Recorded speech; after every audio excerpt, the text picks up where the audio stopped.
The next page is where you will enter your ebook details. If you need to make changes from the previous step, you can click where it says Edit Shared Metadata and Cover. If you scroll down, you'll see an Edit Shared Metadata button. Click that. And then a new window appears that allows you to adjust information that you entered in the previous step.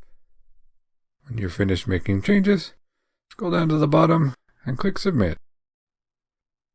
And then, on the previous view, click the Hide Shared Metadata button again to collapse that view. Below that, you'll see a box that says Upload Final Manuscript. Draft2Digital does not support uploading any kind of placeholder files, so make sure your manuscript for your book is completely ready before you do this step. Click the Browse button, find your manuscript file, and click Open. When it is finished uploading, you will see a check mark, and it will say Document on File. You can click the Download button if you ever need to save a copy of your manuscript file again. Scroll down until you reach the ebook description section. This is where your book description will go. People will see this on your book's product pages online. Click in the large box and type out your description. Just like when we were working with LibreOffice, you can use bold, italic, and underline features, as well as making a numbered list or a bulleted list. Once your description is entered, scroll down to the next section, which is for short ebook descriptions.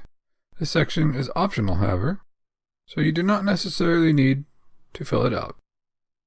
It can be helpful if you want a shorter description to appear as a summary and a longer description for your full ebook description.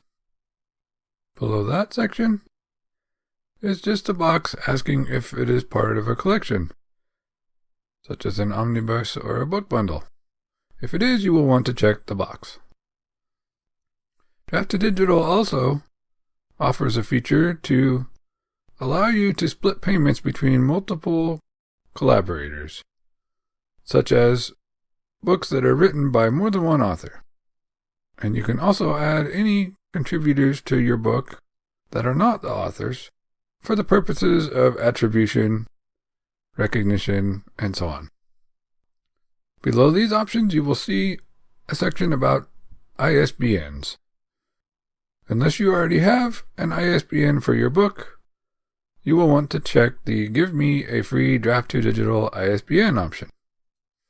Then click Save and Continue.